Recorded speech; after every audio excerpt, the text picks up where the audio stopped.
A 70-year-old millionaire spends his birthday completely alone in a square, while his 3 adult children travel the world spending his money on credit cards. When a 6-year-old beggar girl approaches and discovers it's his birthday, she's shocked. How can you spend your birthday alone? The next day, she appears with a small birthday cake, having spent her last coins, the money she needed to eat. Touched by the child's generosity, the millionaire makes a decision that changes everything. He blocks all his children's cards. What happens when they find out is devastating. The golden leaves danced lazily through the crisp afternoon air, creating a crunchy carpet under the feet of the few passers-by still lingering in the Central Park. Arthur Ashworth adjusted his cashmere overcoat and sighed deeply, watching the vapor of his breath mix with the cold November air. At 70, this elegant man of impeccable posture carried on his shoulders the weight of a business empire built over 4 decades. But his eyes revealed a melancholy that all the money in the world couldn't hide. Sitting alone on a wrought-iron bench, Arthur watched the families playing around the small green. Fathers pushed children on swings while mothers arranged impromptu picnics on colorful blankets. The sound of children's laughter echoed through the space, creating a symphony of happiness that only intensified the loneliness growing in his chest like a wound that would never heal. His phone remained silent in the inner pocket of his jacket. No calls from his children, no affectionate messages, just the deafening void of relationships that had become business transactions disguised as family ties. Edward, 45 there, was on some paradise beach in Thailand. Marina, 42, was touring the casinos of Monte Carlo. Robert, the youngest at 38, had left for a ski season in the Swiss Alps, all generously funded by him. All absent when their presence truly mattered. The scent of dry leaves mingled with the distant smell of roasted chestnuts, creating a nostalgic atmosphere that transported Arthur to memories of when his children were small. He vaguely remembered afternoons like this one, but even then, his physical presence had rarely coincided with his emotional one. There was always an urgent meeting, a deal to close, an empire to expand. That's when she appeared. A small girl, no older than 6, timidly approached the bench where Arthur sat. Her bare feet made an almost imperceptible rustle on the dry leaves, and her patched clothes contrasted sharply with the elegance of her surroundings. Messy brown hair framed a dirty little face, but her eyes shone with a pure and innocent curiosity Arthur hadn't seen in decades. "Excuse me, mister," she said in a sweet but hesitant voice, stopping a few feet away. Do you have kids?" The question hit Arthur like a punch to the gut. He lifted his eyes from the ground and met the child's sincere gaze, feeling a lump form in his throat. For a moment, he considered lying, making up some excuse to avoid the conversation, but something in the purity of that look stopped him from running from the truth. "I have 3, he answered, his voice as controlled as he could manage. "But they're traveling." The girl tilted her head, processing the information with the peculiar seriousness of children. "Traveling where?" "To faraway places," Arthur sighed. "Very faraway places." "And you're not going to go play too?" The seemingly simple question carried a devastating weight. Arthur felt the words get stuck in his throat, unable to explain to a 6-year-old the complexity of family relationships that had deteriorated over the years. How could he explain that his children saw him only as an inexhaustible source of financial resources? How could he tell her that their trips were paid for by him, but his company was never wanted or even considered? "No," he finally replied, his voice almost a whisper, "I'm not going to play." The girl frowned, clearly disturbed by the answer. She took another step closer, her childish curiosity overcoming any initial shyness. "Why not? Are you sad?" Arthur felt tears welling in his eyes. No one had asked if he was sad in years. His employees treated him with professional deference. His partners discussed only business, and his children, well, His children simply didn't ask.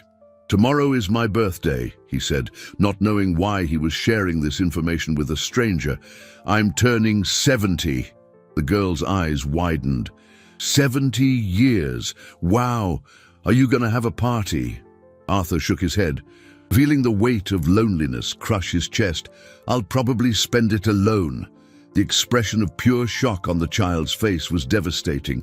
"Alone on your birthday?" The girl's voice trembled with genuine indignation. "But that can't happen.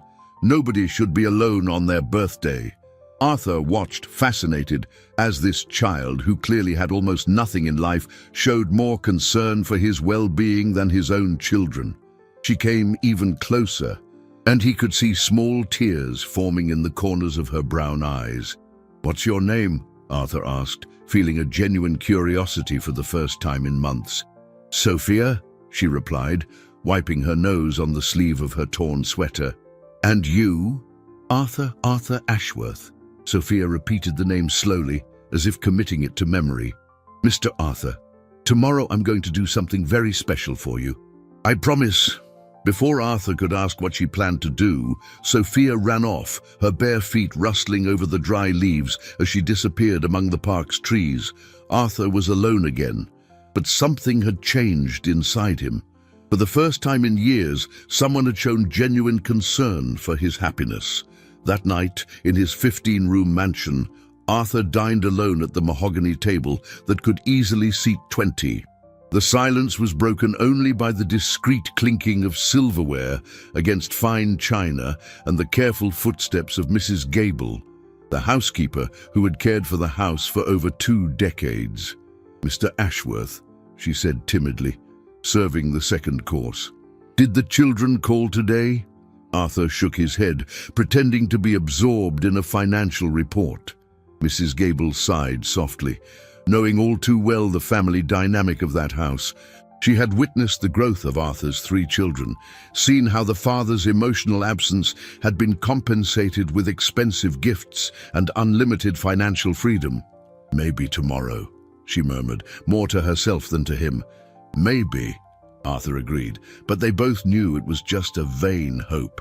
Later, in his private study, Arthur sat before the imposing oak desk, where he made decisions that moved millions of dollars daily. He opened the bottom drawer and took out an old photo album, its pages yellowed with time. The first photos showed a seemingly happy family, him, young and ambitious, his late wife Helena smiling radiantly, and 3 small children playing in the garden of the first house they bought. When Helena died 12 years ago from a fast-spreading cancer, Arthur plunged even deeper into his work. The children, already adults at the time, seemed to have inherited only his sense of financial opportunity, but none of his work ethic. Gradually, the visits became sporadic, the calls rarer, and the requests for money more frequent and substantial. Arthur closed the album and walked to the panoramic window that offered a privileged view of the city. The lights twinkled like terrestrial stars, and he wondered how many people down there were also alone. How many had also traded genuine relationships for financial convenience? His cell phone rang, and for a moment his heart leaped. Was it one of his children, remembering his birthday? But the name on the screen was his accountant's, probably with some question about tax reports. Arthur let the call go to voicemail. The next morning, Arthur woke with a strange feeling. It wasn't exactly hope, but something close to it. He remembered Sophia's promise and felt almost ridiculous for allowing the words of a street child to influence his mood. But there was something in the girl's sincerity that had touched a part of his soul he thought had been dead for years. He dressed meticulously, as always, but this time he chose a navy blue tie that Helena always said brought out his eyes. He had coffee alone, checked his emails twice, took 3 work calls, but his cell phone remained silent regarding personal calls. By 10 in the morning, he could no longer concentrate on anything. He decided to walk to the park, telling himself it was just for some fresh air, but knowing he was actually hoping to find Sophia again. The park was nearly empty at that hour, A few people hurried past, some mothers pushed strollers, but there was no sign of the girl. Arthur sat on the same bench as the day before and waited, feeling foolish but unable to leave. That's when he saw her appear between the trees, walking carefully and carrying something in her hands. As she got closer, Arthur could see she was carrying a small cake, clearly homemade and simple, with a single white candle stuck in the middle. "Mr. Arthur," she shouted, running the last few feet, "I told you I was going to do something special." Arthur felt his throat tighten. "Sophia, where did you get this?" She approached, beaming with joy. "I made it. Well, actually, Mrs. Carmen helped me. She has a tiny little bakery and she let me use her oven." But something in her expression changed, and Arthur realized there was more to the story behind the simple cake. Sophia carefully placed the small cake on the bench next to Arthur, her little hands trembling slightly. The cake was simple but made with evident love, a yellowed batter, uneven sugar icing, and that single candle dancing in the morning breeze. "Sophia," Arthur said softly, "tell me how you managed to make this cake." The girl looked down, biting her lower lip. I asked Mrs. Carmen to help me. She's really nice, you know. She always gives me a roll when I'm really hungry." Arthur felt a pang in his chest. "And she didn't charge you anything?" No, Sophia shook her head energetically. "I paid for the ingredients. She just let me use the oven and helped me mix everything right." "What money did you pay with, Sophia?" The question hung in the air like a heavy cloud.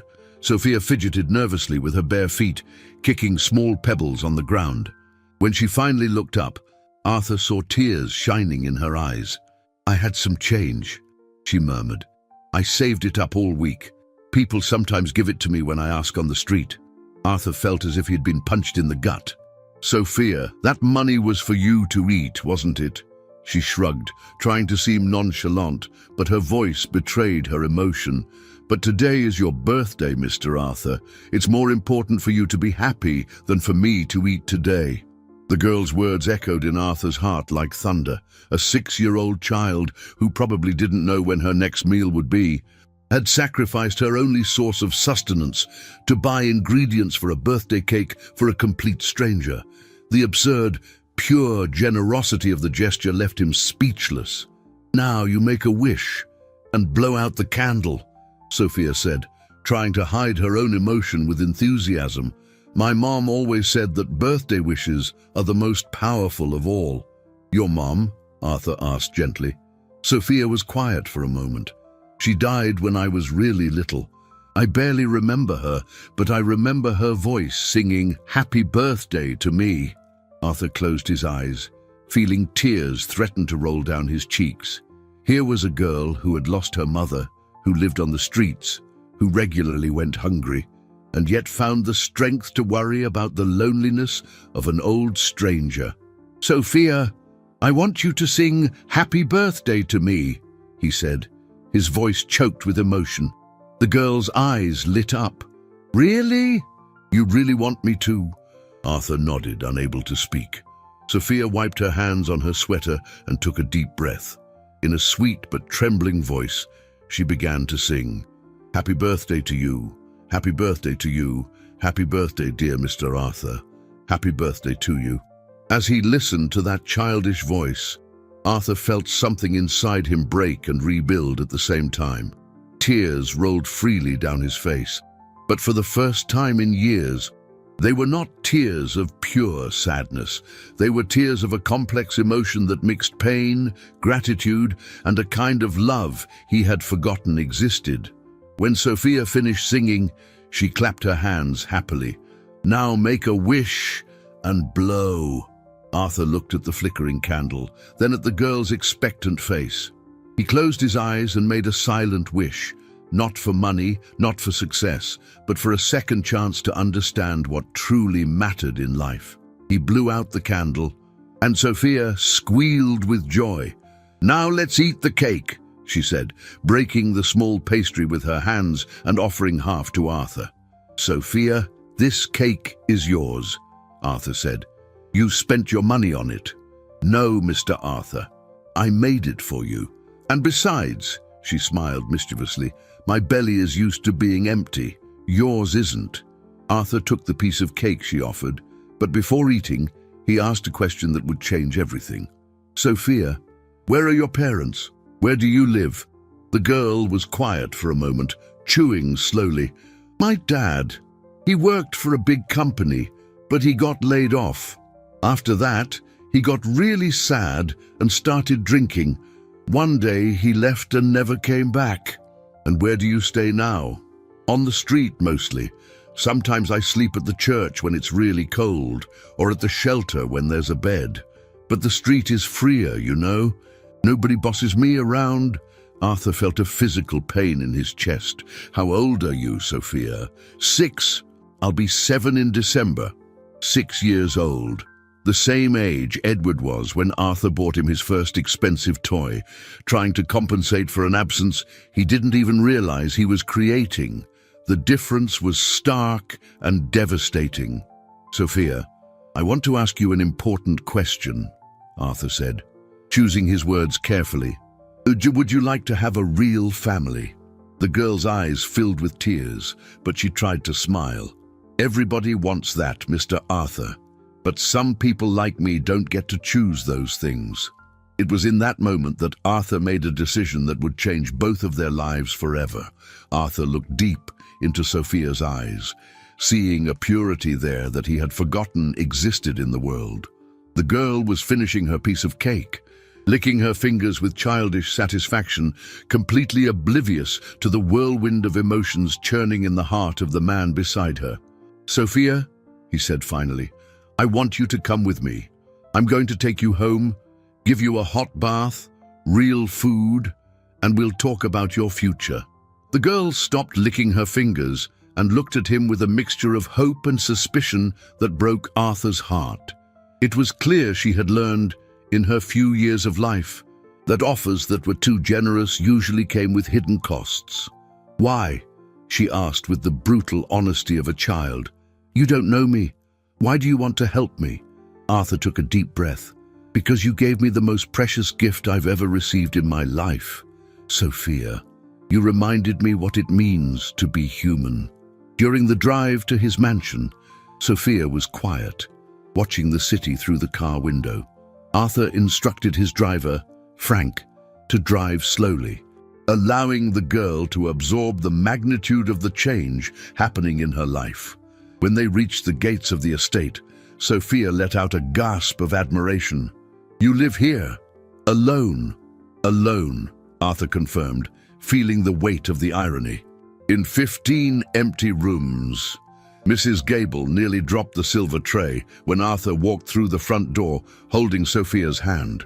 Her experienced eyes immediately understood the situation, and she knelt down to the girl's level. "Hello, dear. What's your name?" "Sophia," the girl replied shyly. "I'm sorry if I'm dirty. I live on the street." "You don't need to be sorry for anything, Angel," Mrs. Gable said, casting an approving glance at Arthur. "We'll get you all cleaned up and fed. When was the last time you had a real meal?" Sophia thought for a moment. "I don't remember. It's been a few days." Arthur clenched his fists, feeling a mix of anger and sadness. While his own children wasted thousands of dollars in expensive restaurants around the world, an innocent child went days without eating.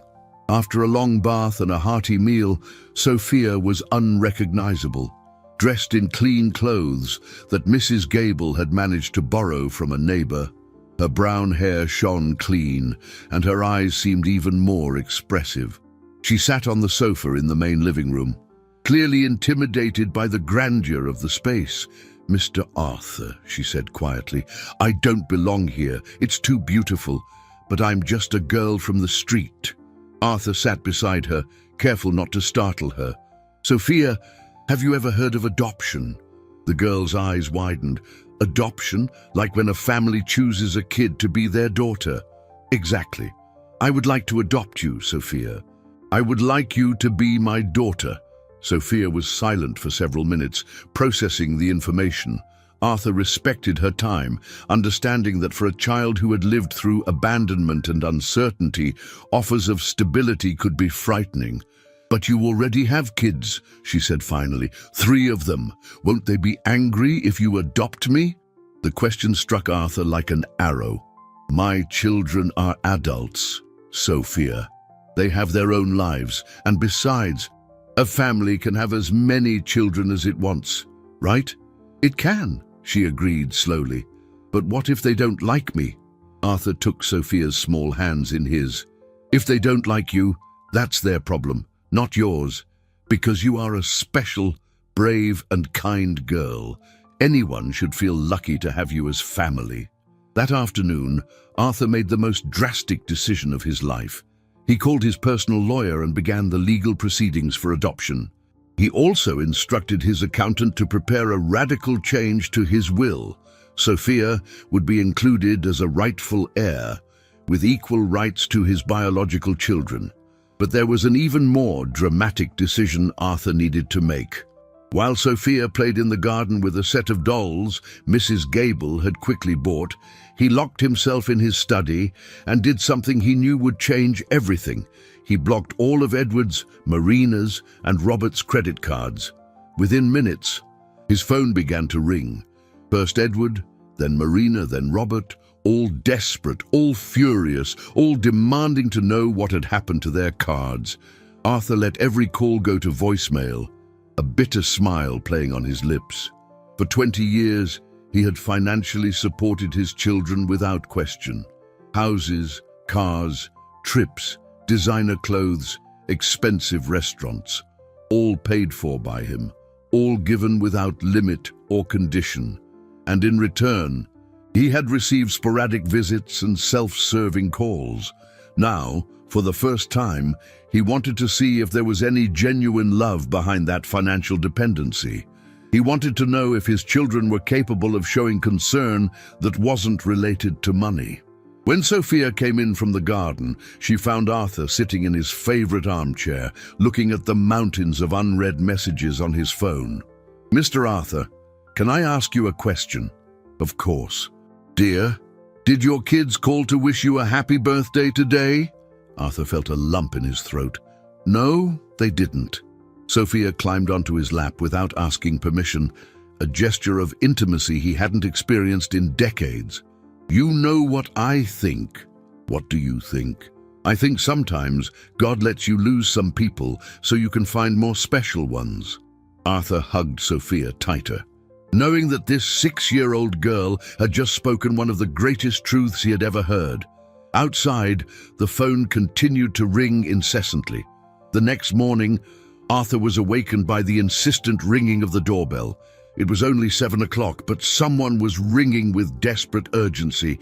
He went downstairs, still in his robe, to find Mrs. Gable already on her way to the door with a worried expression. "That must be important to wake the whole house at this hour," she murmured. When Arthur opened the door, he was met by Edward, his eldest son, visibly agitated. His blonde hair was disheveled. There were deep, dark circles under his blue eyes, and his expensive clothes were wrinkled as if he had traveled all night. "Dad, we need to talk. Now." Arthur maintained his composure, though he felt his heart race. "Edward, what a surprise. I thought you were in Thailand." "I was, until my card was declined at the hotel yesterday. Do you have any idea how humiliating that was? I had to borrow money to pay the bill and buy a ticket back." "Come in," Arthur said coldly. "We'll talk in the living room." Edward stormed through the door, his eyes quickly scanning the room as if looking for signs of change. That's when he saw Sophia coming down the stairs, still in her pajamas, her freshly washed hair shining in the morning light. "Who is this child?" Edward demanded, his voice laced with suspicion. "This is Sophia," Arthur replied calmly. "My adopted daughter." The silence that followed was deafening. Edward stood frozen, processing the information, his face cycling through a range of expressions: surprise, confusion, and finally, pure rage. "Adopted daughter, Dad. Have you completely lost your mind?" Sophia, sensing the tension in the air, hid behind Arthur, her small hands tightly gripping the hem of his robe. Arthur placed a protective hand on the girl's shoulder. Edward, watch your tone. There's a child present. A child you decided to adopt without consulting anyone in the family. Dad, you're 70 years old. What is this madness? Arthur led Sophia to Mrs. Gable. Mrs. Gable, could you get Sophia some breakfast? Edward and I need to speak privately. Once they were alone, Edward exploded. Dad, you can't be serious. Adopting a street kid. Do you know what kind of trouble that could bring? What kind of background does this girl have? And what a coincidence she shows up just when you decide to block our cards. What a coincidence indeed, Arthur said, his voice like ice. A 6-year-old girl hatching a master plan to infiltrate our family with a birthday cake. Don't be sarcastic with me. You know very well there are gangs that use children to run scams. And even if that's not the case, Dad, think about your age. You don't have the energy to raise a child. Arthur walked to the window, watching Sophia play in the garden with a stuffed puppy Mrs. Gable had given her. The sight of that little girl running freely on the lawn, laughing for the first time since he'd met her, filled his heart with a joy he hadn't felt in decades. Edward, in 70 years, Sophia is the only person who has shown genuine concern for me. She spent the last coin she had to make me a birthday cake. When was the last time you did anything for me that didn't involve asking for money? Edward turned red. How can you compare? We're your children. We have rights. Rights? Arthur turned to face his son. But what rights? The right to completely ignore me, except when you need money. The right to spend my birthday traveling on my dime while I sit here alone. Dad, we didn't know you wanted us here. You never asked. I shouldn't have to ask, Edward. I shouldn't have to beg for the attention of my own children. Edward took a deep breath, clearly trying to control his anger. Dad, let's be practical. You want attention? We can give you more attention. You want us to visit more? We'll visit, but this adoption thing is ridiculous. Cancel it now, unblock our cards, and we can forget this conversation ever happened. Arthur felt a deep pain in his chest. Even in a crisis, Edward could only think in transactional terms. And if I say no, Dad, you're being irrational. Marina and Robert are on their way here too. The three of us are going to have a serious talk with you. If necessary, we will question your mental capacity to make financial decisions. The threat hung in the air like a poison. Arthur looked at the son he had raised, fed, educated and supported for 45 years, and saw a stranger driven only by greed. Are you threatening me, Edward? I'm protecting our family's interests. Dad, be reasonable. You have 3 legitimate children. You don't need another one, especially some troubled kid you just met yesterday. Just then, Sophia appeared at the living room door, her eyes wide and frightened. Mr. Arthur, I don't want to cause trouble. I can go back to the street if it's better. Arthur felt something inside him shatter at those words. A 6-year-old child offering to give up the first real chance at happiness she'd ever had, just to avoid conflict in a family that wasn't even hers. Edward looked at Sophia with disdain. See? She understands the situation better than you do. Dad. Arthur knelt down to Sophia's level, taking her small hands. Sophia, you are not going anywhere. This is your home now, and no one— He looked directly at Edward. Absolutely no one is going to take you from here. Dad, you're making a mistake you're going to regret, Edward said, pulling out his phone. I'm calling Marina and Robert. The 3 of us will handle this. As Edward left the room, Sophia looked up at Arthur with tears in her eyes. He hates me, doesn't he? Arthur hugged the girl, feeling his own anger swell like never before. No, sweetheart, he doesn't hate you. He's afraid of you. Afraid of me? Why? Because you showed me what real love is. And that scares people who only know transactional love. 2 hours later, Marina and Robert arrived together, straight from the airport. Marina, elegant even after a red-eye from Monte Carlo, swept into the house as if she owned it, her high heels echoing on the marble of the foyer. Robert, younger but equally arrogant, followed closely, both radiating the same contained indignation Edward had shown. Arthur watched from his study window as his 3 children gathered in the garden, gesturing animatedly and occasionally glancing toward the house. Sophia was in the library, paging through a book of fairy tales Mrs. Gable had found, completely oblivious to the hurricane forming around her. "Mr.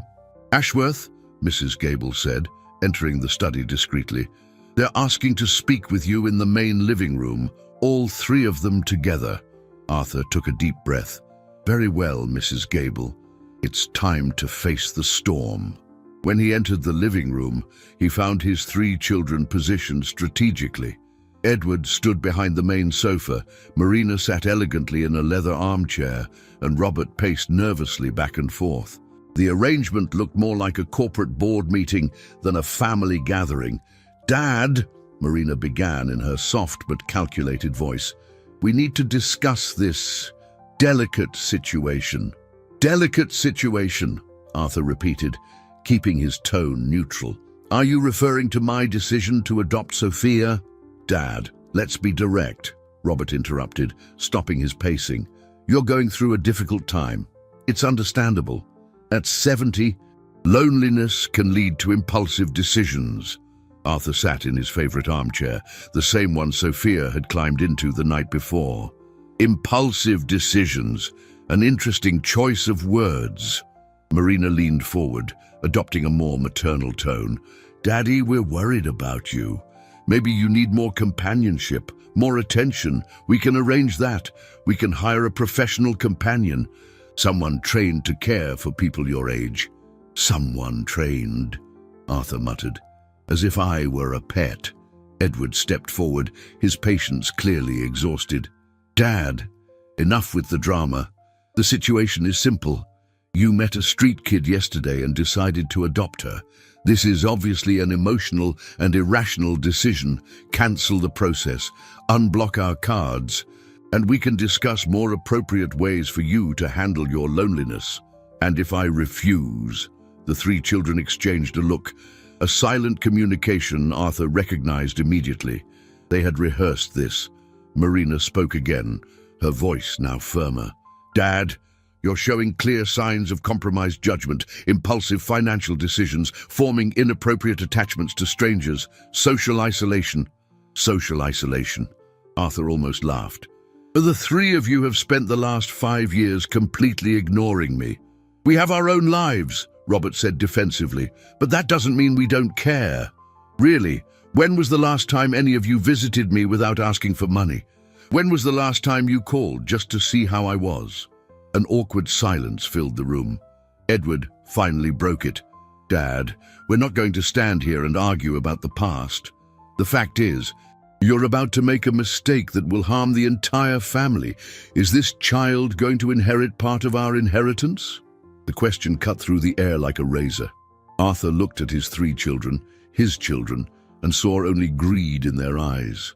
"Our inheritance," he repeated slowly. "Interesting how you refer to my money as our inheritance."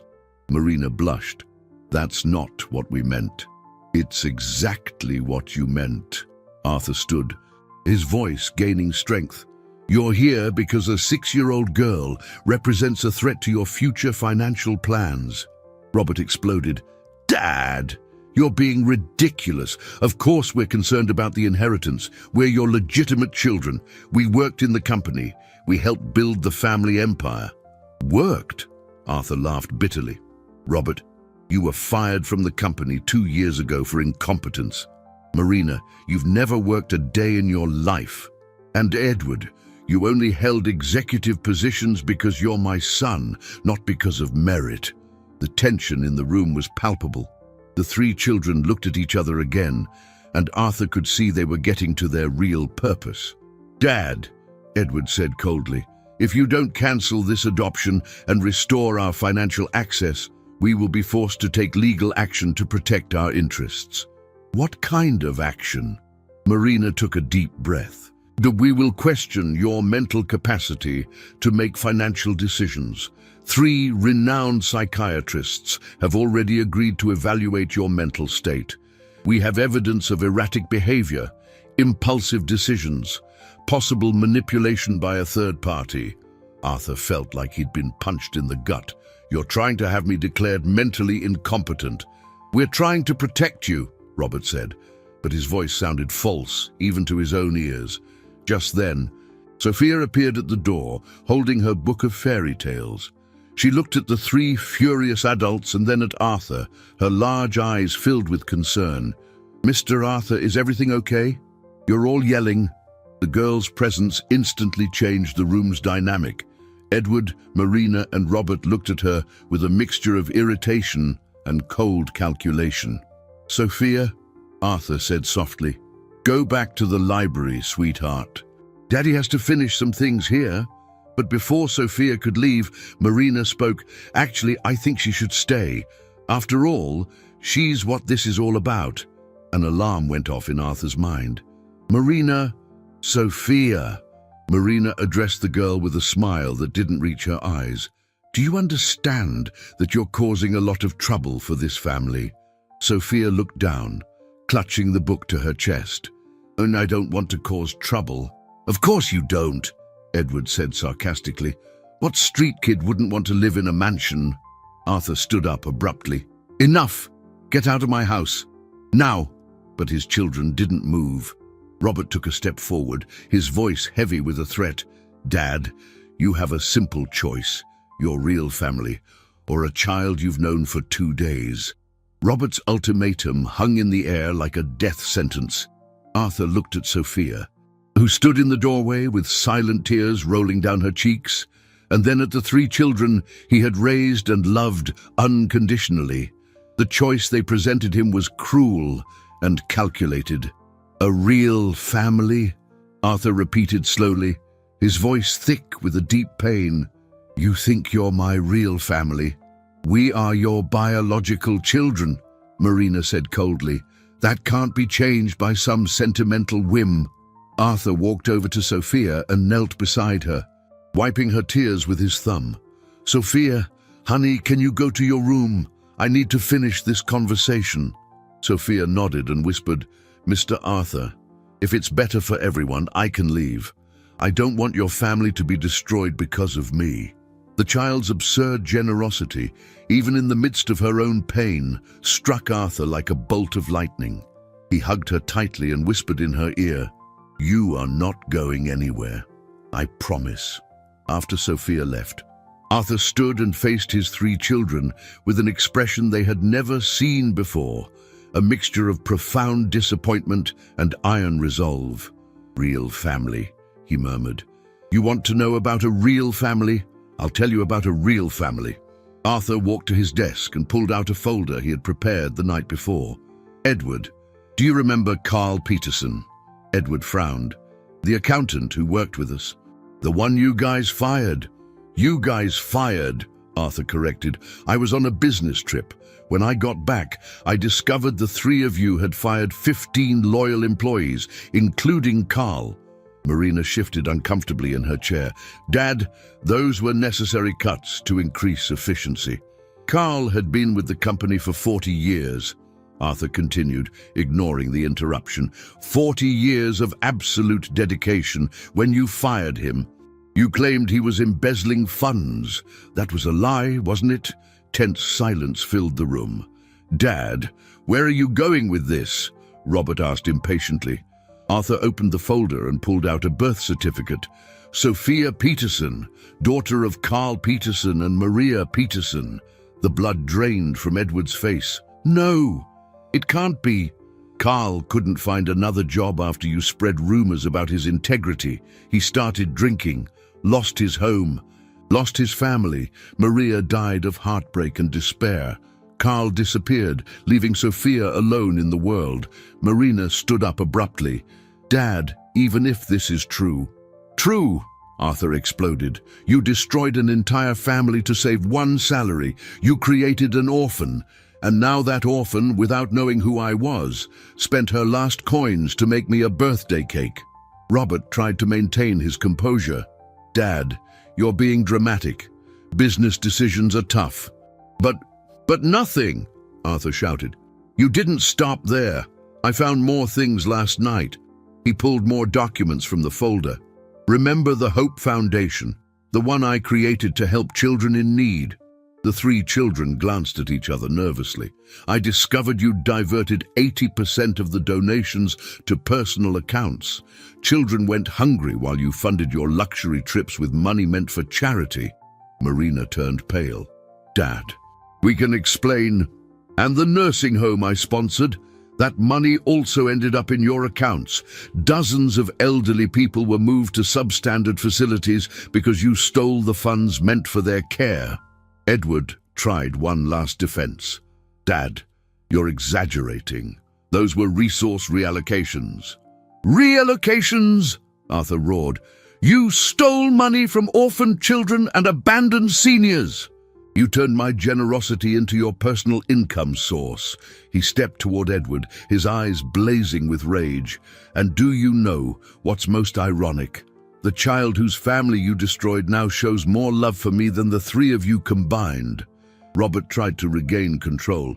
"Dad, even if we made mistakes in the past, we're still your family. This girl is a stranger." "A stranger?" Arthur laughed bitterly. "Sophia has known me for 2 days and has already shown more genuine concern for me than you have in 5 years. She sacrificed her only meal to bring me joy. When was the last time any of you sacrificed anything for me?" Marina tried one last emotional appeal. "Daddy, we made mistakes, but we can change. We can be better. Can you? Or are you only saying that because I cut off the money?" Embarrassing silence. Arthur took a deep breath. His decision made. "Get out of my house now." "Dad, you can't be serious," Edward said desperately. "I have never been more serious in my life. You have 5 minutes to get off my property." Robert exploded. "Dad, you'll regret this. We'll go to the courts. We'll prove you're being manipulated." Arthur walked to the door and opened it. "Do whatever you want, but do it far away from here." Marina walked past him, whispering venomously, "That child will destroy you, Dad. And when she does, don't come crawling back to us." Edward stopped at the door, his last card on the table. "Dad, if you continue with this madness, you will lose your 3 children forever." Arthur looked him straight in the eye. "Edward, I lost the 3 of you a long time ago. I was just in denial." After his children left, Arthur found Sophia sitting on the stairs, having clearly overheard part of the argument. She ran to him, hugging him around the waist. "I'm Mr. Arthur. I'm so sorry. I didn't know my dad worked for you." Arthur knelt and hugged the girl, feeling tears roll down his own cheeks. "Sophia, it's not your fault. None of this is your fault. Are they really going to try to take you away from me?" Arthur looked into the eyes of the child who had become more important to him than his own biological children. "They can try, sweetheart, but I will fight for you with all my strength. And what if they win?" Arthur held Sophia's small face in his hands. "Then we'll face it together, because we are a real family now." Outside, the sound of departing cars echoed in the morning. But Arthur knew this wouldn't be the last time he saw his biological children. The war was just beginning. In the days that followed the confrontation, Arthur tried to create a normal routine for Sophia. He enrolled her in a nearby private school, bought her proper clothes, toys, books, everything a 6-year-old would need to start a new life. But beneath the apparent normalcy, he knew a storm was brewing. The first signs came through his lawyer, Alan Ramsey, who called on a rainy Thursday morning. "Arthur, I need to see you urgently. There are developments you need to know about." An hour later, Mr. Ramsey was sitting in Arthur's living room, holding a stack of legal documents with a grave expression. "Your children have hired Sterling, Price and Associates. It's the best family law firm in the city, Arthur. They aren't messing around." Arthur poured coffee for them both, his hands trembling slightly. "What exactly are they alleging?" "Progressive mental incapacity, undue influence from a third party, irrational financial decisions." Mr. Ramsey paused. "Arthur, they have 3 psychiatrists willing to attest that you are showing signs of senile dementia. Psychiatrists who haven't even examined me. Psychiatrists who have analyzed your recent behavior based on reports from your children. The sudden adoption, The social isolation, the impulsive financial decisions. Arthur laughed bitterly. Social isolation. They ignored me for years, and now they're using it against me. There's more, Arthur. They're alleging that Sophia is part of a larger scheme to take advantage of your vulnerable mental state. A scheme? A 6-year-old child? Mr. Ramsey hesitated. They've hired a private investigator. They're trying to find evidence that Sophia was planted to manipulate you. Arthur felt anger rise in his chest. What kind of people do this to an innocent child? Desperate people, Arthur. And your children are very desperate. Meanwhile, Sophia began to show signs of the stress she was under. Though Arthur tried to shield her from the details, she was smart enough to sense that something was wrong. She started having nightmares, waking up in the middle of the night screaming that bad men wanted to take her away. "Mr. Arthur," she said one morning, nervously pushing food around on her plate, "I heard Mrs. Gable on the phone. She sounded worried." Arthur sat beside her. "Worried about what?" "Sweetheart, about men who want to prove you're sick so they can take me away from you." Arthur closed his eyes, feeling the weight of the situation. How could he explain to a child that people could be so cruel? "Sophia, are you scared?" She nodded, tears forming in her eyes. "I don't want to go back to the street, Mr. Arthur. I feel safe here." Arthur hugged her tight. "You are not going back to the street. I promise." But the promises became harder to keep as the attacks intensified. In the second week after the confrontation, Arthur discovered his children had spread rumors throughout the business community. Old business partners began to look at him with pity and suspicion. Some even called concerned about his mental condition. The hardest blow came when Dr. Frank Miller, the family doctor for 20 years, showed up at his house. "Arthur, I need to talk to you." As a friend, they sat in the study, and Dr. Miller put on his most serious medical expression. "Your children reached out to me. They're worried about changes in your behavior." Arthur felt his blood boil. What changes? Impulsive decisions, forming inappropriate attachments, possible manipulation by a third party. "Frank, you've known me for 20 years. Do I seem mentally incompetent to you?" Dr. Miller hesitated. "Arthur, the truth is, adopting a child at 70, especially a street child you just met, is what, insane? It's unusual, and your children have a right to be concerned." Arthur stood and walked to the window. "Frank, when was the last time my children showed any concern for me?" "Arthur, answer me. When?" Dr. Miller was silent. "They're only concerned now because I cut off their money. Sophia showed more genuine love for me in 2 days than they have in 5 years. But Arthur, you need to see their perspective. A strange child appears and is suddenly being adopted." Arthur turned, his eyes blazing with anger. "Sophia is not a stranger, Frank. She's the daughter of Carl Peterson, a loyal employee my children destroyed. It's ironic that the child they orphaned now shows more humanity than they do." Dr. Miller looked shocked. "Carl Peterson? But yes, the girl who is supposedly manipulating me is a victim of my own children's cruelty." After the doctor left, Arthur sat in his armchair, feeling the weight of his years for the first time. He was fighting his own children, public opinion, a system that saw his decision as eccentric at best. Sophia appeared at the door, holding a drawing she had made at school. "Mr. Arthur, I made this for you." The drawing showed 2 figures, one large and one small, holding hands in front of a house. Above it, she had written in crooked letters, "My family." Arthur felt tears burn his eyes. "It's beautiful, Sophia." "Mr. Arthur, can I ask you a question?" "Of course, sweetheart. If your children manage to take me away, will you forget about me?" Arthur took the girl in his arms, holding her as if she were the most precious treasure in the world. "Sophia, even if the whole world tries to tear us apart, I will never forget you. You taught me how to truly love again." But as he spoke, Arthur could hear the phone ringing in the study. More trouble, more pressure, more attempts to destroy the only pure and true thing he had found in decades. The war was far from over, and Arthur began to wonder if he would be strong enough to protect Sophia from his own children. Arthur woke on a grey Friday with a bad feeling. He had dreamed of Helena, his late wife, whispering warnings he couldn't remember upon waking. He went downstairs for breakfast with Sophia, as had become their routine, but found Mrs. Gable standing in the kitchen with a panicked expression. "Mr. Ashworth, Sophia isn't in her room." The world stopped.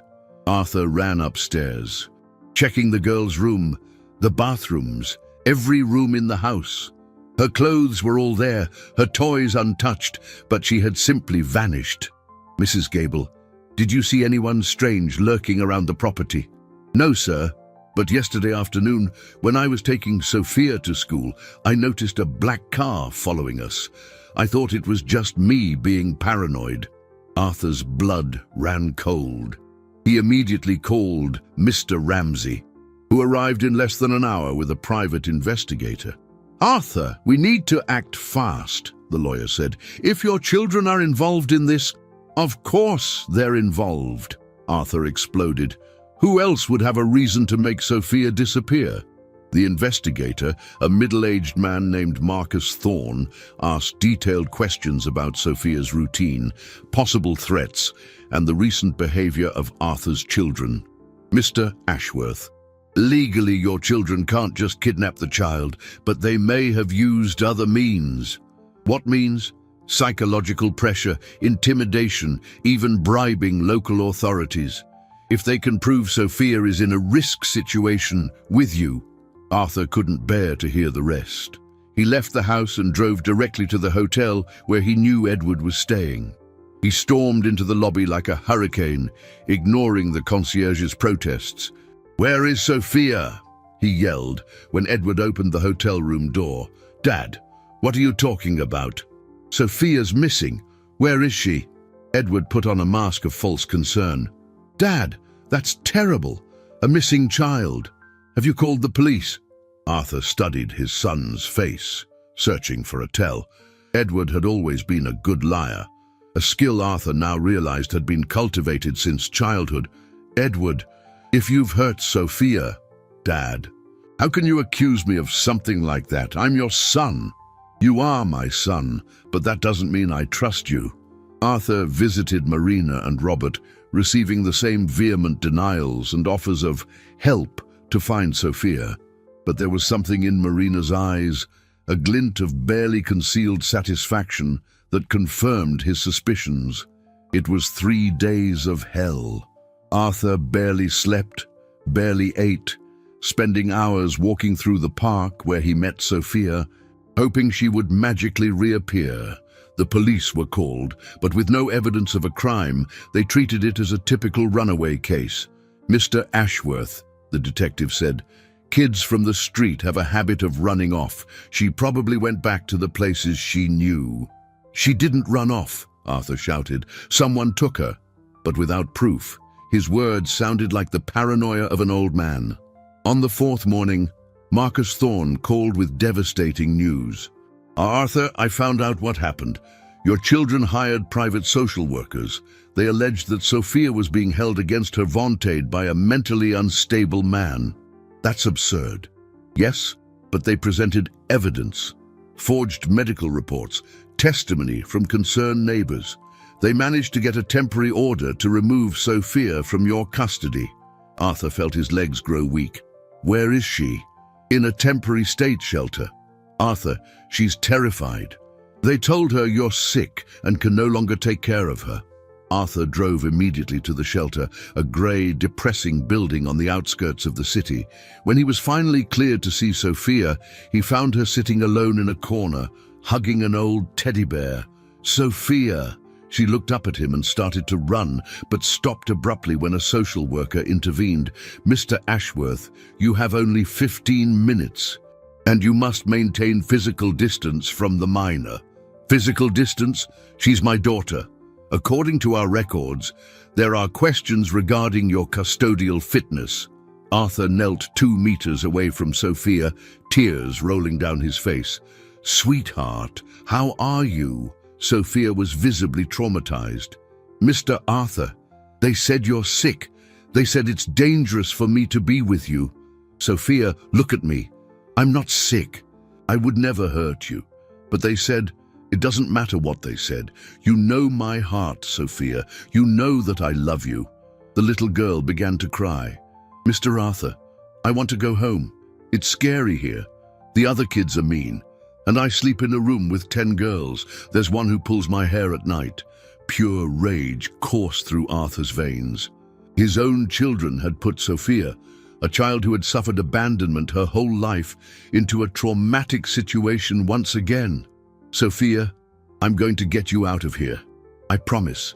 "Time's up," the social worker said coldly. "Mr. Arthur," Sophia screamed as he was forced to back away. "Don't leave me, please." The sound of her desperate voice echoed down the hallways as Arthur was escorted out.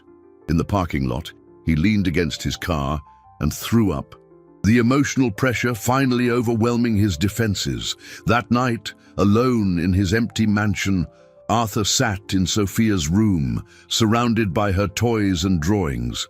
He picked up the drawing where she had written, "My family," and felt something inside him harden. His children had declared war. Now they would see what a desperate man was capable of when fighting for someone he truly loved. Arthur picked up the phone and called the most expensive and ruthless investigator he knew. If Edward and Marina and Robert wanted to play dirty, he would show them what it meant to face someone with nothing left to lose. The real battle was just beginning. Arthur hired Helena Vance, a forensic investigator known for her tenacity and relentless methods. In just 48 hours, she had uncovered what Arthur suspected, an elaborate network of corruption and manipulation orchestrated by his own children. "Arthur," Helena said, spreading documents across his study table, "your children didn't just bribe social workers. They bought fake medical reports, paid for testimony from non-existent neighbors, and even infiltrated people into the shelter to traumatize Sophia." Arthur felt nauseous. "Traumatize? What do you mean?" "They hired one of the most aggressive girls in the shelter to intimidate Sophia.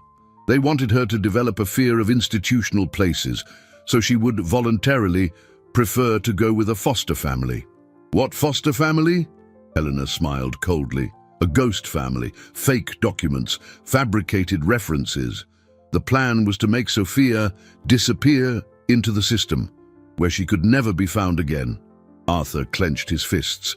"My own children planned to erase a child from existence. There's more.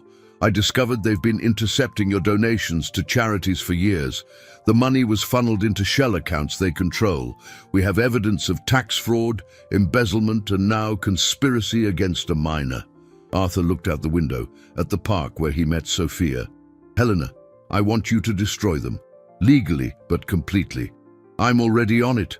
But Arthur, there's something else you need to know." Helena hesitated, clearly uncomfortable.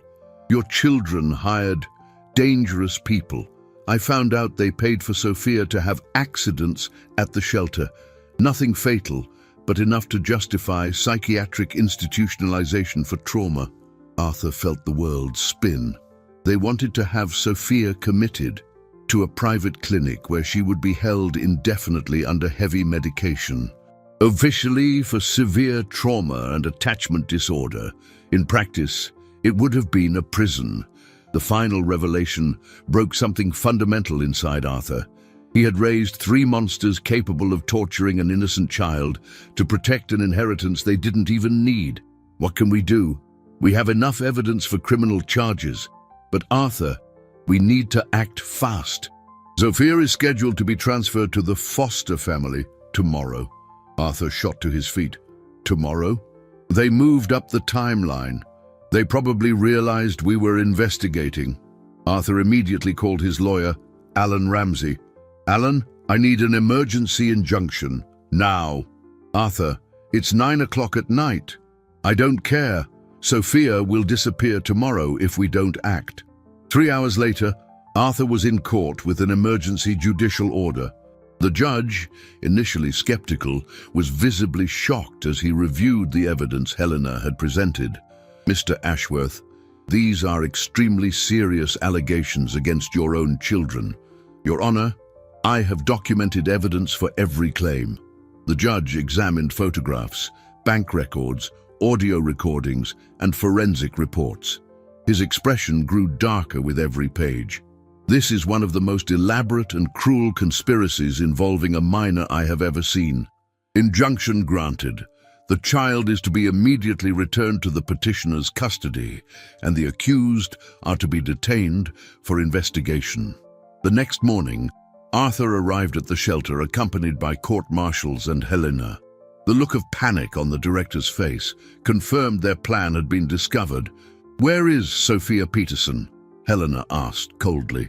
She's already been transferred." "Transferred where?" Tense silence. Helena showed her the court order. "Ma'am, you are obstructing justice. Where is the child?" 20 minutes later, Arthur was in a van, driving to an address in the suburbs. His heart was pounding. What if they were too late? The foster family was actually an illegal holding house, run by a couple paid to keep inconvenient children hidden from the system. When the marshals raided the property, they found Sophia locked in a small, dark room, and clearly drugged with sedatives. "Sophia!"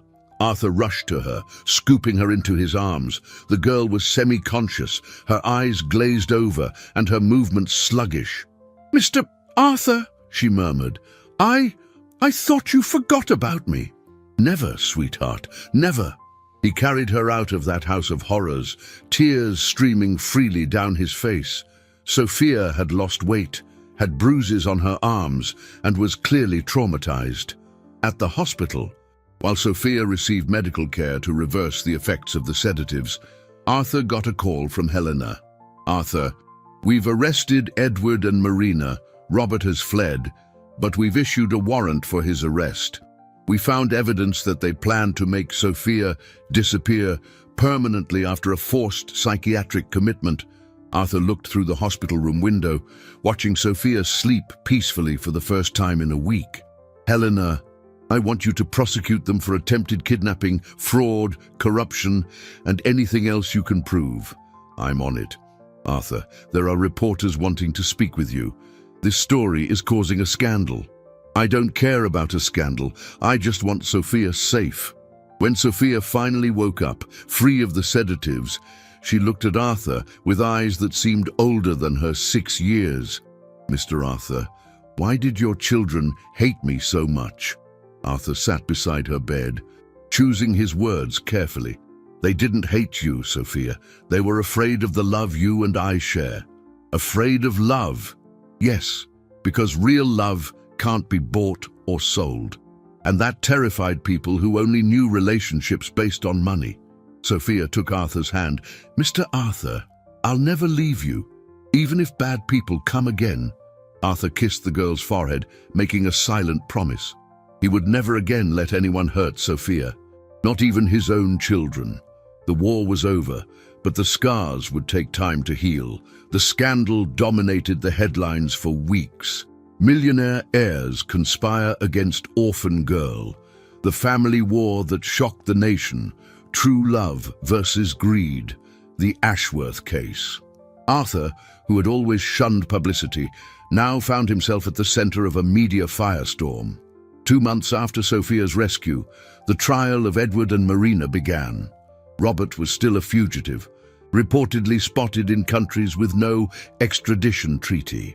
The courtroom was packed. Journalists, curious onlookers, and child advocacy activists followed every moment of the proceedings. Arthur arrived at the courthouse holding Sophia's hand, who had insisted on testifying despite her young age. The girl, now looking healthier after months of medical and psychological care, wore a simple blue dress Mrs. Gable had picked out for the occasion. "Mr. Arthur," Sophia whispered as they climbed the courthouse steps, "I'm scared to see them again." Arthur knelt to her level. "Sophia, you are the bravest person I know. You spent your last coins to make me happy. You stood up to bad people who tried to hurt you. You can do anything." Edward and Marina were led in, wearing handcuffs. Marina avoided all eye contact.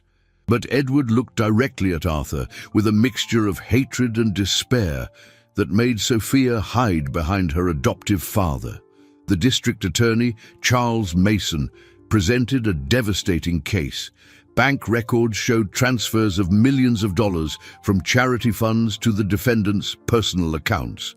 Audio recordings revealed conversations where they planned to neutralize Sophia permanently. Witnesses confirmed bribes paid to shelter staff and officials. "Your Honor," Mr. Mason said during his opening statement, "this is not just a case of financial fraud. It is the story of how greed can corrupt the most basic family bonds, leading people to torture an innocent child." The defense attorney tried to argue that Edward and Marina had acted out of genuine concern for Arthur's mental health. But the evidence was too overwhelming to allow for any reasonable doubt. The most dramatic moment came when Sophia was called to testify. The judge created a special environment for her, a small chair, a doll to hug, and permission for Arthur to stay close by. "Sophia," the prosecutor said gently, "can you tell me what happened when you left Mr. Ashworth's house?" Sophia spoke in a clear but small voice. "Some men came and said Mr. Arthur was sick.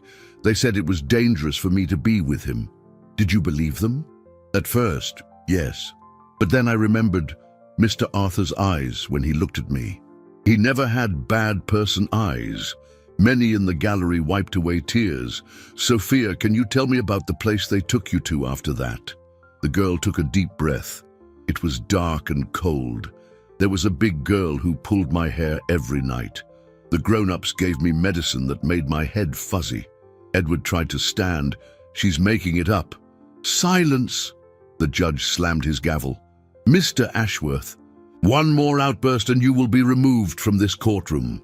Sophia continued her testimony with a courage that impressed everyone present.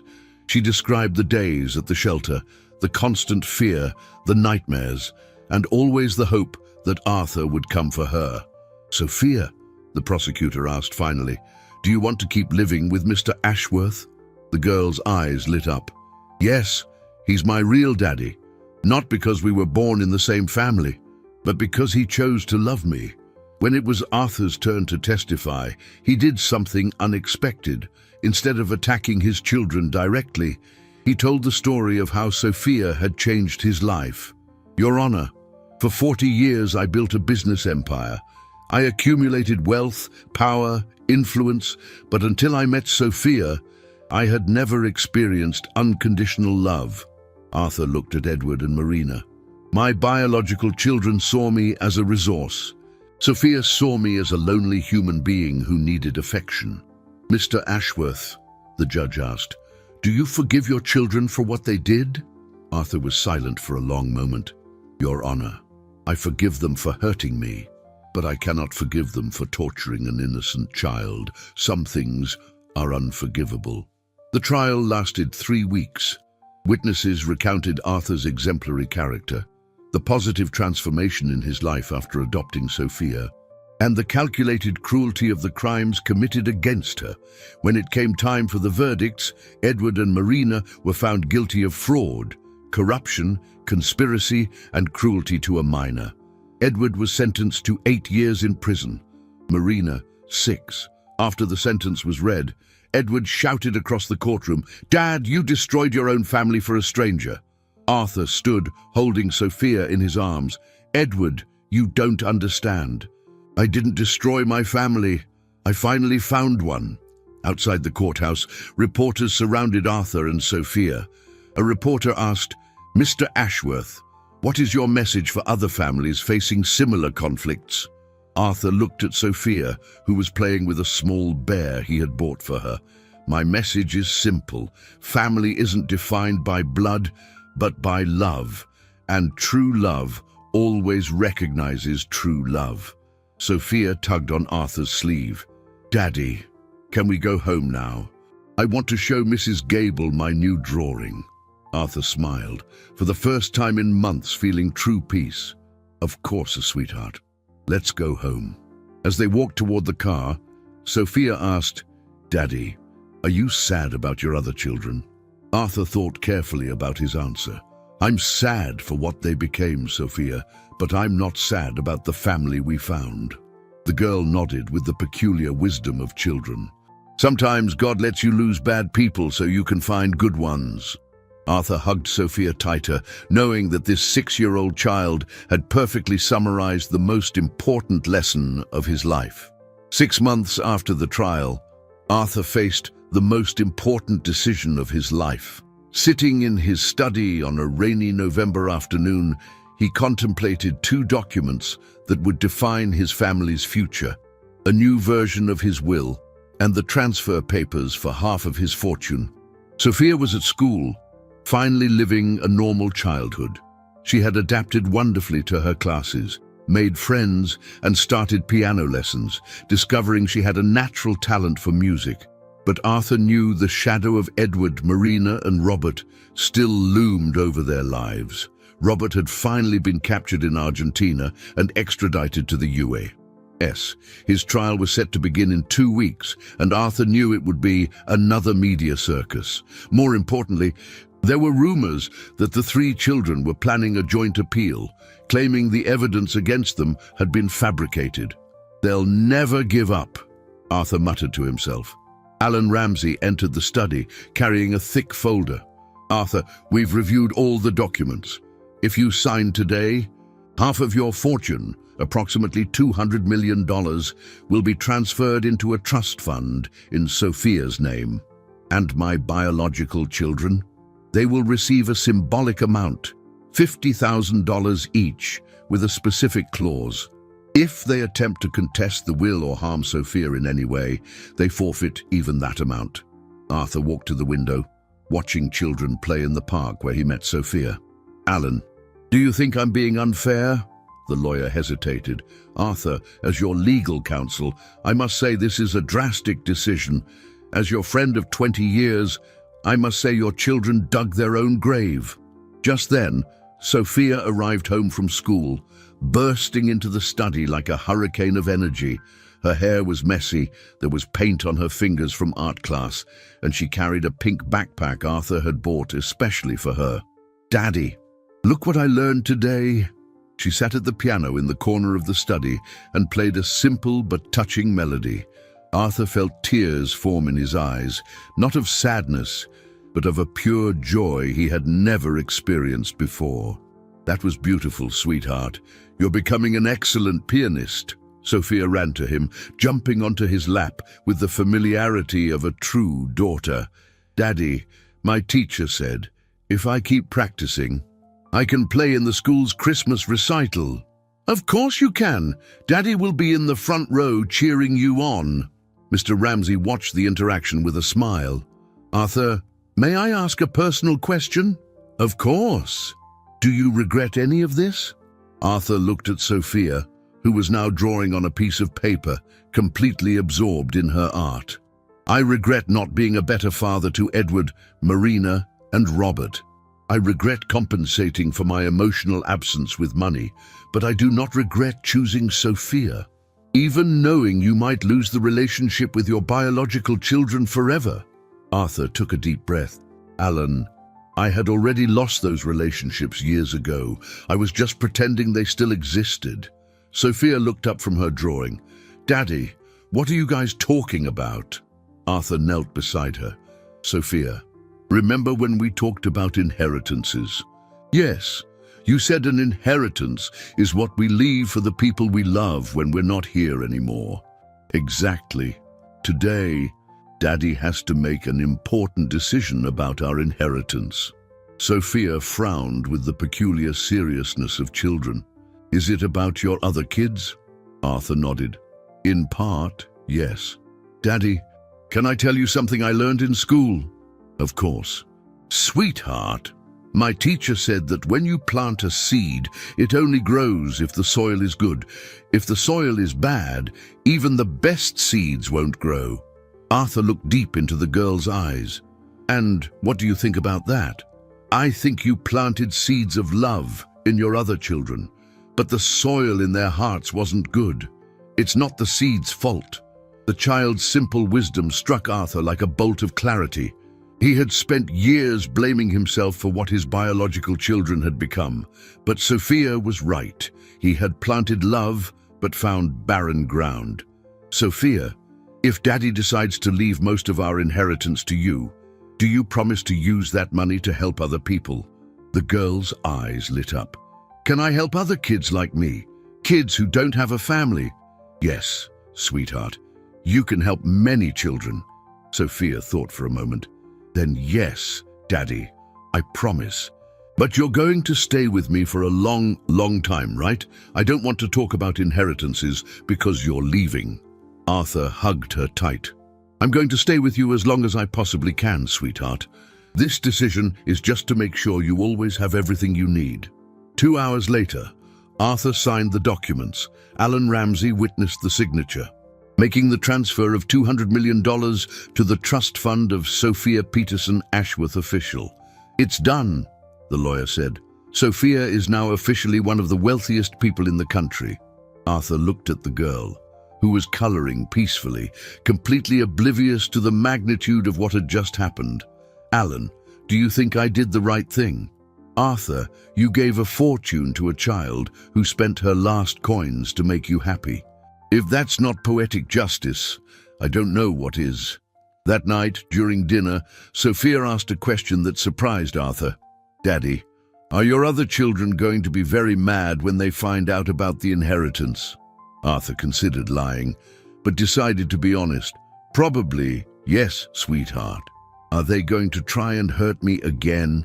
The question broke Arthur's heart. Sophia, I will always protect you.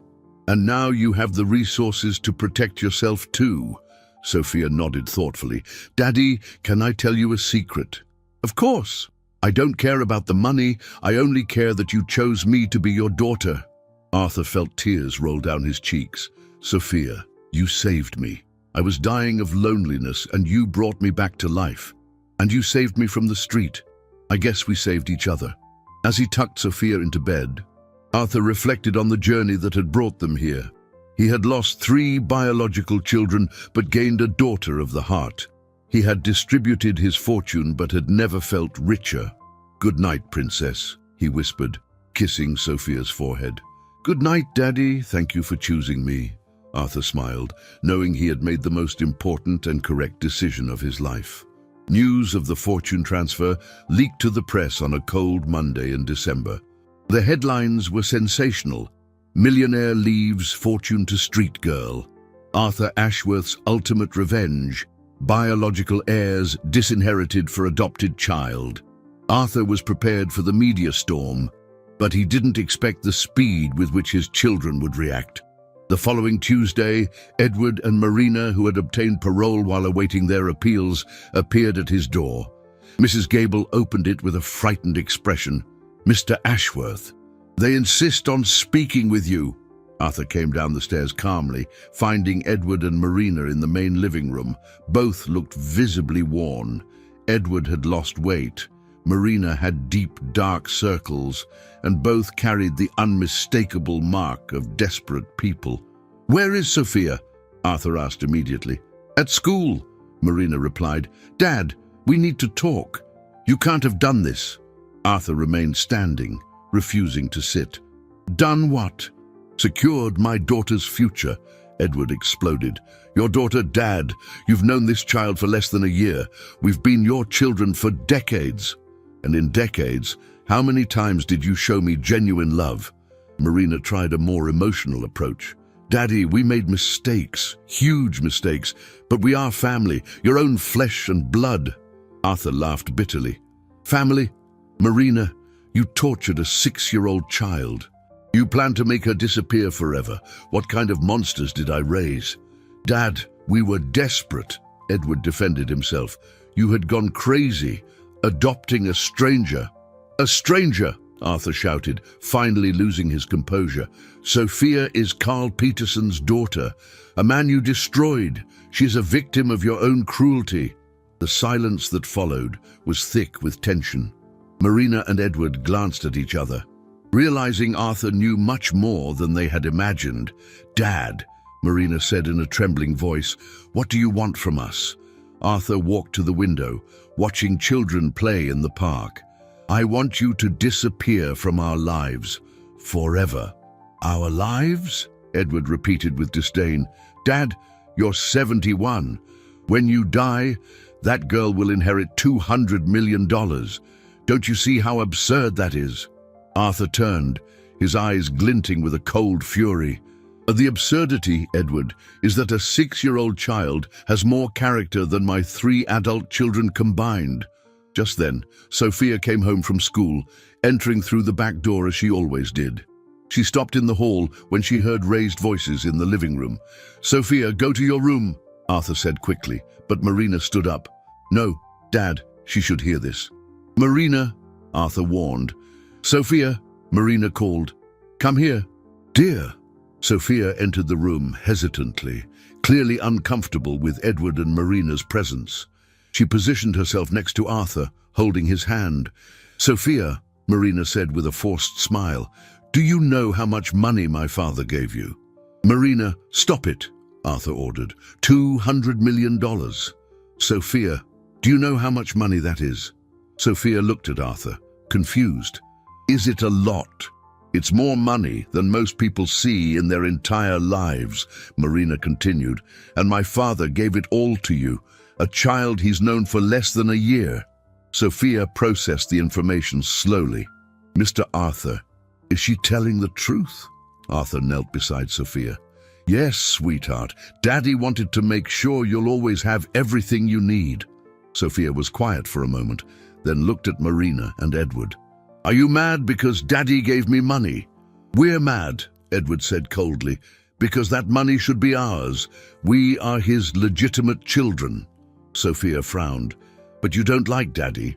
"What do you mean we don't like him?" Marina asked defensively. "You never visited him. You never called. He was sad and lonely. Children who like their parents don't do that." The simplicity of the child's logic cut deeper than any sophisticated argument. Edward lost his patience.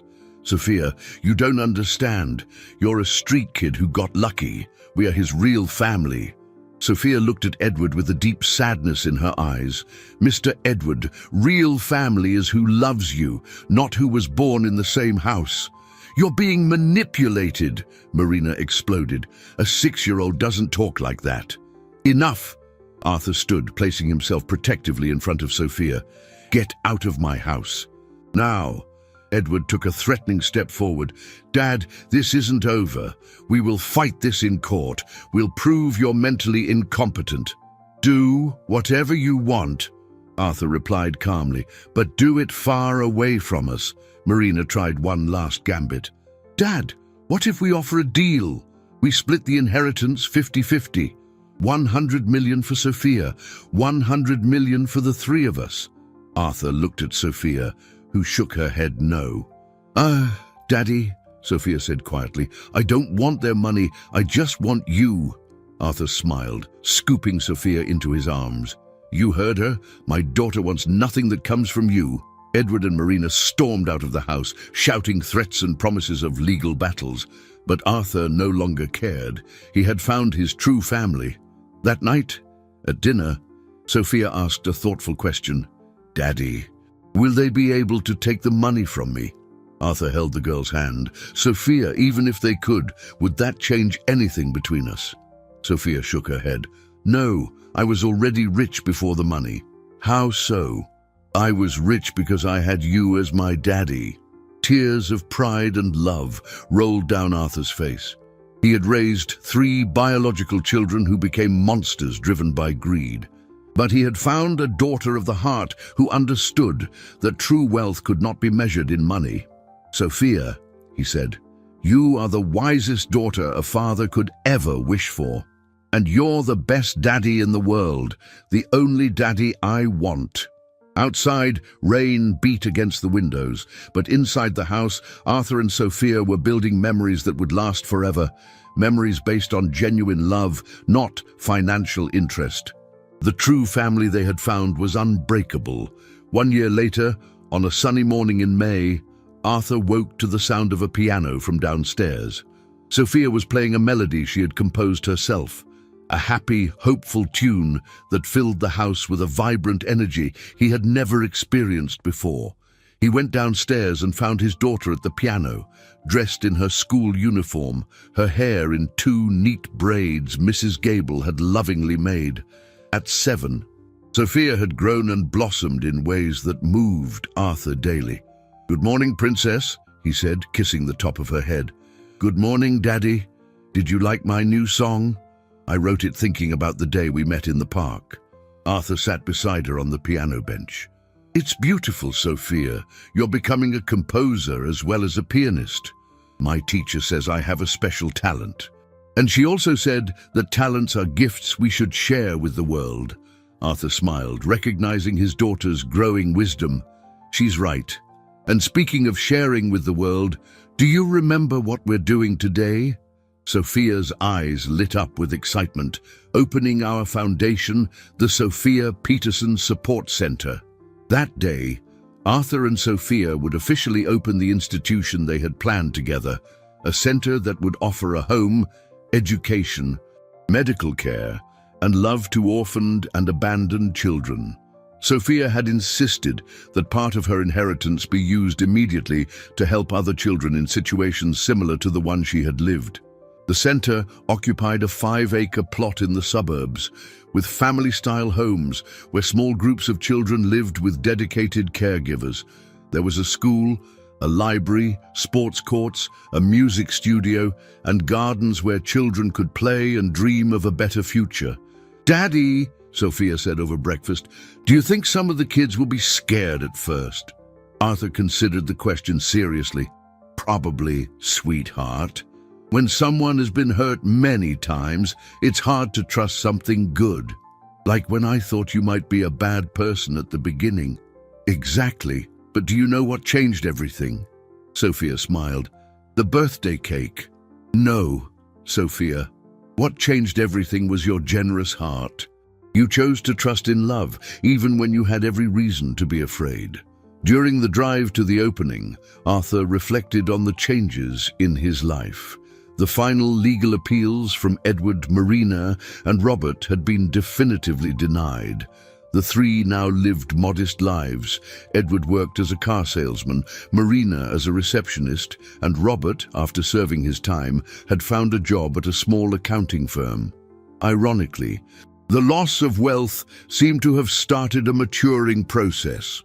Edward had sent a letter of apology, not for the money, but for the suffering he had caused Sophia. Marina was in therapy, trying to understand how she had become capable of hurting a child. Robert kept his distance, but the threats and manipulation attempts had stopped. Arthur hadn't responded to the attempts at reconciliation. Perhaps one day he could forgive them completely. But the scar of what they did to Sophia was too deep for a quick healing. The opening ceremony was emotional.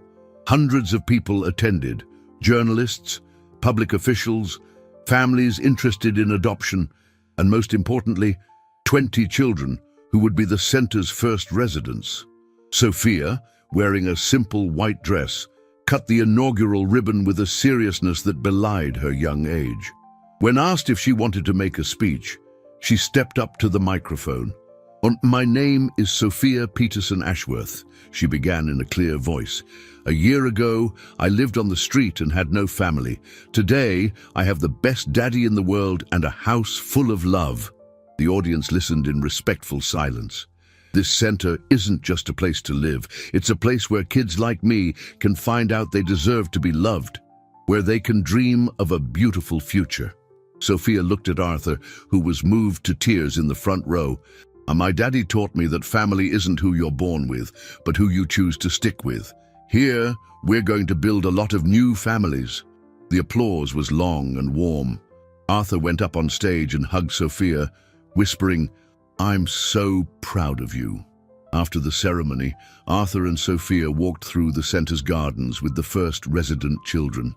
A 5-year-old girl named Anna timidly approached Sophia. "Sophia, is it true you used to live on the street like me?" "It's true, Anna, and you know what I found out?" What? That it doesn't matter where we lived before, it matters where we choose to build our home. Arthur watched Sophia talking with the other children, seeing how she naturally took on the role of a big sister. There was a maturity in her gestures, but also a genuine joy that reassured him. She had overcome her trauma and kept her essential innocence. At the end of the afternoon, as they drove home, Sophia asked, "Daddy, are you happy?" Arthur stopped the car in front of the park where they had met. It was exactly 1 year and 1 day after that first encounter. "Sophia, I'll tell you a secret. For 70 years, I thought I knew what happiness was. I thought it was success, money, achievements, and it wasn't. No, happiness is coming home and hearing you play the piano. It's seeing your smile when you wake up in the morning. It's being proud of the extraordinary person you're becoming." Sophia leaned over and kissed Arthur's cheek. "Daddy, can I tell you my secret?" "Of course, princess. I don't remember much about my life before I met you. It's like my real life started on the day I sang Happy Birthday to you." Arthur felt tears of gratitude roll down his face. "Sophia, you saved my life, and you saved mine. We're a rescue team." They laughed together, and Arthur knew he had found what he had unknowingly searched for his entire life: unconditional love, a true family, and genuine purpose. That night, as he tucked Sophia into bed, she asked one last question. "Daddy, do you think we'll be happy forever?" Arthur kissed her forehead. "Sophia, I don't know what the future holds, but I know we'll face it together, and that's all that matters. Good night, Daddy. Thank you for choosing me. Good night, Princess. Thank you for teaching me what true love is." Arthur left the room and went to the hallway window, looking out at the park lit by lampposts. A year ago, he was a wealthy but empty man, alone amidst material abundance. Today, he was a whole person, surrounded by the genuine love of a daughter who had come into his life like a gift from fate. He had lost a fortune and 3 biological children, but had gained something infinitely more valuable: a family built on the choice to love, not the obligation of blood. The park, once a symbol of his loneliness, now represented the place where his real life had begun, where a 6-year-old girl had shown that the purest love comes from the most unlikely of hearts. Arthur smiled, knowing he had learned life's most important lesson. Sometimes you have to lose everything to discover what truly matters, and what truly matters cannot be bought, sold, or inherited, only offered freely by those brave enough to love without condition. The true legacy Arthur would leave the world was not in money, but in the example that it's never too late to start over, never too late to choose love, and never too late to find the family your heart has always been searching for.